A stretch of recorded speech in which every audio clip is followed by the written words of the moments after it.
নতুন বছর এসে গেছে, পয়লা বৈশাখ, বাংলার নববর্ষ। কিন্তু একটু থামুন, আপনি কি সত্যি সঠিকভাবে এই বছরটা শুরু করছেন, নাকি এবারও সেই পুরনো ভুলটাই করতে যাচ্ছেন? কারণ আজকের এই ভিডিওতে আমি এমন 5টি কাজের কথা বলবো যেগুলি না করলে সারা বছরটাই খারাপ যেতে পারে। আর এই ভুলগুলো 90% মানুষ জেনে শুনেও করে। তাই এই ভিডিওটি শেষ পর্যন্ত দেখুন, কারণ শেষের কাজটাই আর সবচেয়ে গুরুত্বপূর্ণ। আমি আপনাকে একটি গল্প বলি, রাহুলের কথা। রাহুল প্রতি বছর নতুন বছরের স্বপ্ন দেখে, নতুন স্বপ্ন দেখে, নতুন পরিকল্পনা করে, ভাবে এবার সব বদলে যাবে। কিন্তু বৈশাখ যায়, জ্যৈষ্ঠ যায়, রাহুলের জীবন একটুও বদলায় না। একই সমস্যা, একই হতাশা এবং একই ব্যর্থতা। আপনি কি জানেন কেন? কারণ রাহুল জানতো না নতুন বছরের প্রথম দিনটাই সবচেয়ে বড় সুযোগ। সেদিনের শুরুটাই বাকি 365 দিনের ভিত্তি। আর রাহুল সেই দিনটাকে অবহেলা করেছিল। হয়তো আপনিও কখনো কখনো করেন, কিন্তু আজকের পর থেকে আর নয়। পহেলা বৈশাখ শুধু একটি তারিখ নয়, শুধু একটি উৎসব নয়, এটা আমাদের বাঙালি সংস্কৃতির প্রাণ। শত শত বছর ধরে আমাদের পূর্বপুরুষেরা এই দিনটিকে পবিত্র মনে করতেন। কৃষিজীবী বাংলায় এই দিনটি ছিল নতুন হিসাব শুরুর দিন। ব্যবসায়ীরা এই দিনে হালখাতা খুলতেন। মানুষ পুরনো সব দেনা পাওনা মিটিয়ে নতুন শুরু করত। জানেন কি, শাস্ত্রমতে বছরের প্রথম দিন শুভ লগ্ন। এই দিনে যা শুরু করা হয় তার ফল সারা বছর ধরে পাওয়া যায়। আমাদের বাপদাদারা এটা জানতেন, তাই তারা এই দিনটিকে এতটাই গুরুত্ব দেন। কিন্তু আমরা পয়লা বৈশাখে ইলিশ খাই, নতুন পোশাক পরি, সেলফি তুলি, কিন্তু এই দিনের আসল শক্তিটা আমরা ভুলেই যাই। আজকের ভিডিওতে আমি সেই ভুলে যাওয়া শক্তিরই কথা বলবো। এখন একটা প্রশ্ন করি, আপনি কি কখনো ভেবেছেন কেন কিছু মানুষের জীবনে প্রতি বছর ভালো হতে থাকে, আর কিছু মানুষ বছরের পর বছর একই জায়গায় আটকে থাকে? পার্থক্যটা কোথায়? পার্থক্যটা আসলে মনে। যে মানুষ প্রতিটি নতুন শুরুকে সিরিয়াসলি নেয় সে এগিয়ে যায়, আর যে ভাবে আরে এটা তো শুধু একটি তারিখ, সে পিছিয়ে পড়ে। কারণ আমাদের মন চিহ্ন বোঝে, নতুন শুরুও বোঝে। পহেলা বৈশাখ সেই মাইলস্টোন। এই দিনটাকে ঠিকমতো ব্যবহার করলে আপনার মন একটি নতুন চ্যাপ্টার শুরু করবে। পুরনো ব্যর্থতাকে পিছনে ফেলে দেয়, নতুন সম্ভাবনার দরজা খুলে দেয়। কিন্তু এই শুরুটা সঠিক হওয়া উচিত। আর সঠিক শুরুর জন্যই আছে 5টি কাজ। চলুন দেখি সেই 5টি কাজ কী কী। এই 5টি কাজ বলার আগে আপনাকে বুঝতে হবে কেন এই দিনটা এত স্পেশাল। প্রথমত, বিজ্ঞান বলে আমাদের মন নতুন শুরুতেই সবচেয়ে বেশি গ্রহণযোগ্য থাকে। এই সময় নেওয়া সিদ্ধান্তগুলি বেশি দিন টেকে, বেশি প্রভাবও ফেলে। দ্বিতীয়ত, পহেলা বৈশাখে যখন আপনি ভালো কাজ করেন আপনার মন সেটা মনে রাখে, বাকি বছর সেই ভালো অভ্যাস ধরে রাখতে সাহায্য করে।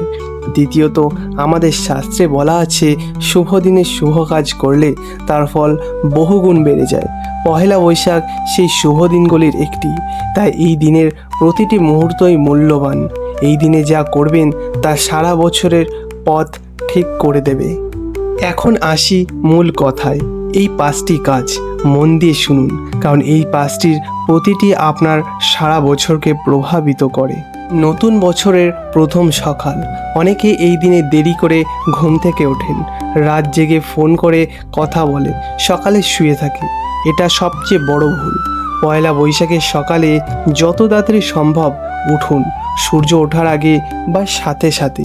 তারপর স্নান করুন, শুধু শরীর পরিষ্কার করার জন্য নয়, মনটিকেও পরিষ্কার করার জন্য। স্নানের জলে পুরনো সব ক্লান্তি, হতাশা এবং দুঃখ ধুয়ে চলে যায়। আপনি নতুন হয়ে ওঠেন। তারপর পরুন পরিষ্কার কাপড়, নতুন পোশাক। সাদা ও হলুদ এই রঙগুলো শুভ। কেন এটা এত গুরুত্বপূর্ণ? কারণ আমাদের মন পোশাকের সাথে সংযুক্ত। ময়লা কাপড়ে পুরনো মন, পরিষ্কার কাপড়েই নতুন মন। যদি এই দিন সকালে অলসতা করে শুয়ে থাকেন, যদি নোংরা কাপড়ে দিন শুরু করেন, আপনার মনও পুরনো রাস্তাতেই থেকে যাবে, নতুন শুরু আর হবে না। স্নানের পর সরাসরি রান্নাঘরে যাবেন না, ফোন ধরবেন না, টিভি চালু করবেন না।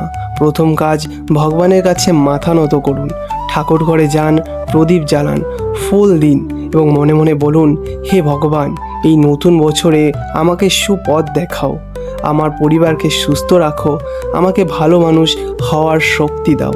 শুধু এটুকুই যথেষ্ট, কিন্তু এই কয়েকটি মিনিটের মধ্যে আপনি যা পাবেন তা অমূল্য। পাবেন শান্তি, পাবেন কৃতজ্ঞতা এবং পাবেন নতুন শক্তি। আর জানেন কি, কৃতজ্ঞতাই হলো সাফল্যের প্রথম ধাপ। যে মানুষ সকালে ভগবানকে ভুলে যায়, সে সারাদিন নিজেকে কেন্দ্রে মনে করে, অহংকার বেড়ে যায়, ভুল সিদ্ধান্ত নেয়, আর বছরটা হয় অশান্তিতে ভরা। এই কথাটা শুনুন মনোযোগ দিয়ে। আপনার ঘর হলো আপনার জীবনের আয়না। ঘরে যদি ময়লা থাকে, জীবনেও গোলমাল হয়ে থাকে। ঘরে যদি বিশৃঙ্খলা থাকে, মনেও বিশৃঙ্খলা থাকে। পয়লা বৈশাখের আগের রাতেই ঘর পরিষ্কার করুন। কি করবেন? পুরনো অপ্রয়োজনীয় জিনিস ফেলে দিন। ঘরের প্রতিটি কোণ পরিষ্কার করুন, বিশেষ করে রান্নাঘর আর ঠাকুর ঘর। দরজার সামনে আলপনা আঁকুন, ফুল দিয়ে ঘর সাজান। কেন? কারণ পরিষ্কার ঘরে পজিটিভ এনার্জি আসে। দেবী লক্ষ্মী পরিষ্কার ঘরেই থাকেন। ময়লা অন্ধকার ঘরে তিনি আসেনই না। বিজ্ঞানও বলে, পরিষ্কার পরিবেশে মানুষ বেশি প্রোডাক্টিভ হয়, মন ভালো থাকে এবং চিন্তা স্পষ্ট হয়ে যায়।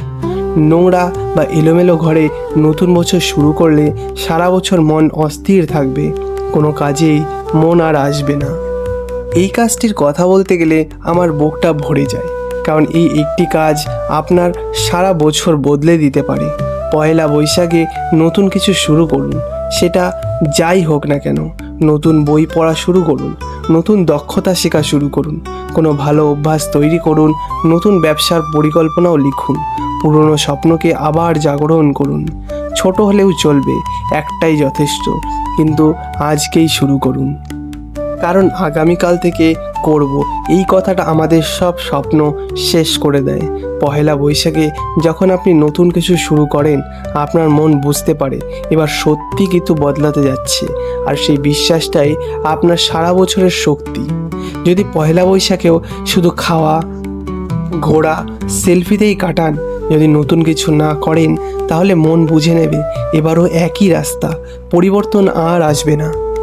এটাই সবচেয়ে গুরুত্বপূর্ণ কাজ, আর এটাই 90% মানুষ জানে না। পয়লা বৈশাখে পুরনো সব রাগ, দুঃখ, ঘৃণা এবং ক্ষোভ ছেড়ে দিন। যে মানুষটা আপনাকে কষ্ট দিয়েছে, ক্ষমা করুন তাকে, শুধু তার জন্য নয়, আপনার নিজের জন্য। কারণ রাগ আর ক্ষোভ আপনার শক্তি খেয়ে নেয়, আপনার মনকে ভারী করে রাখে, আপনাকে এগোতে দেয় না। এই দিনে একটি কাগজে লিখুন আপনার মনের সব নেতিবাচক কথা, তারপর সেই কাগজটা পুড়িয়ে দিন। এটা একটি রিচুয়াল, কিন্তু এই রিচুয়ালটা আপনার মনে গভীর প্রভাব ফেলবে। আপনি অনুভব করবেন হালকা হয়ে গেছি, মুক্তি হয়েছি, এখন নতুনভাবে শুরু করতে পারবো। নেতিবাচক চিন্তা বুকে নিয়ে নতুন বছর শুরু করলেই সেই বছরটা নেতিবাচকতায় ভরে যায়, কারণ আপনার মন সেই পুরনো গল্পটাই বারবার বলতে থাকে, আর সেই গল্পটাই আপনার বাস্তবতা তৈরি করে। এখন বলবো সেই ভুলগুলোর কথা যেগুলো আমরা জেনে শুনেও করি। এই ভুলগুলো করলে পুরো বছর এনার্জি খারাপ হয়ে যায়। প্রথমত, পয়লা বৈশাখের আগের রাতটা গুরুত্বপূর্ণ। এই রাতে তাড়াতাড়ি ঘুমান, পরদিন সতেজ মনে উঠুন। সারা রাত ফোনে থাকলে সকালটা নষ্ট হয়ে যাবে। দ্বিতীয়ত, এই দিনে কারোর সাথে ঝগড়া করবেন না, কাউকে কটু কথা বলবেন না, পুরনো রাগ বুকে নিয়ে এগোবেন না। এই দিনের ভাইব্রেশন আপনার সারা বছর ছড়িয়ে পড়বে। তৃতীয়ত, পয়লা বৈশাখে একটি বিশেষ দিন। এই দিনে পরিবারের সাথে সময় কাটান, মাটির কাছাকাছি থাকুন, ফোন থেকে একটু দূরেই থাকুন। চতুর্থ, উৎসবের দিন ভালো খাওয়া স্বাভাবিক, কিন্তু এত বেশি খাবেন না যে সারাদিন শুয়ে থাকতে হয়। শরীর সুস্থ রাখুন, শরীর সুস্থ মানেই মন অসুস্থ। পঞ্চমত, পয়লা বৈশাখে শুধু উৎসবের দিন নয়, এটা পরিকল্পনারও দিন। আজ সারা বছর একটা লক্ষ্য ঠিক করুন, একটাই যথেষ্ট, কিন্তু একটা থাকুক। আপনি যদি আজকে এই 5টি কাজ করেন, তাহলে কি হবে? প্রথমত, মনে শান্তি আসবে, পুরনো ভার সরে গেলে মন হালকা হয়, হালকা মনে জীবন সুন্দর লাগবে। দ্বিতীয়ত, সাফল্যের দরজা খুলবে, ইতিবাচক শুরু ইতিবাচকে ফল দেয়। আপনার মন যখন সঠিক দিকে থাকে সুযোগ নিজেই আসে। তৃতীয়ত, পরিবারের সুখ আসবে। আপনি যখন ভালো থাকবেন পরিবারও ভালো থাকবে, সম্পর্ক মধুর হবে। চতুর্থ, পজিটিভ এনার্জি বাড়বে। সারা বছর এই শক্তি আপনাকে এগিয়ে নিয়ে যাবে, ক্লান্তিতেও লড়াই করার সাহস পাবেন। পঞ্চমত, জীবন অর্থবহ হবে। যখন আপনি সচেতনতাভাবে বাঁচতে শুরু করবেন জীবনে প্রতিটি দিন মানেই পাবে। শেষে একটাই কথা বলবো, আপনার জীবনে অনেক পয়লা বৈশাখ এসেছে, অনেক চলে গেছে, কিন্তু এইবারের পয়লা বৈশাখটি হোক আলাদা। এইবার শুধু পোশাক পরে ছবি তুলে ইলিশ খেয়ে থেমে যাবেন না। এইবার সত্যিকারের নতুন করে শুরু করুন। সকালে উঠুন, স্নান করুন, ভগবানকে প্রণাম করুন, ঘর পরিষ্কার করুন, নতুন কিছু শুরু করুন। আর সব নেতিবাচক চিন্তা ছেড়ে দিন। এই মাত্র 5টি কাজ, কিন্তু এই 5টি কাজ আপনার জীবনকে বদলে দিতে পারে। রাহুলের কথা মনে আছে, যার কথা শুরুতেই বলেছিলাম? গত বছর থেকে রাহুল এই 5টি কাজ করেছিল, আর 1 বছর তার জীবন বদলে গেছে। আপনারটাও বদলাবে, বিশ্বাস রাখুন। শুভ নববর্ষ। এই ভিডিওটা যদি ভালো লেগে থাকে একটি লাইক দিন, চ্যানেলটি সাবস্ক্রাইব করুন এবং বন্ধুদের সাথে শেয়ার করুন। আর কমেন্টে জানান এই 5টি কাজের মধ্যে আপনি কোনটা সবচেয়ে গুরুত্বপূর্ণ বলে মনে করেন। আমি সব কমেন্টই পড়ি, আপনার উত্তরের অপেক্ষায় রইলাম। আবার দেখা হবে পরবর্তী ভিডিওতে। ভালো থাকবেন, সুস্থ থাকবেন। শুভ নববর্ষ। ধন্যবাদ।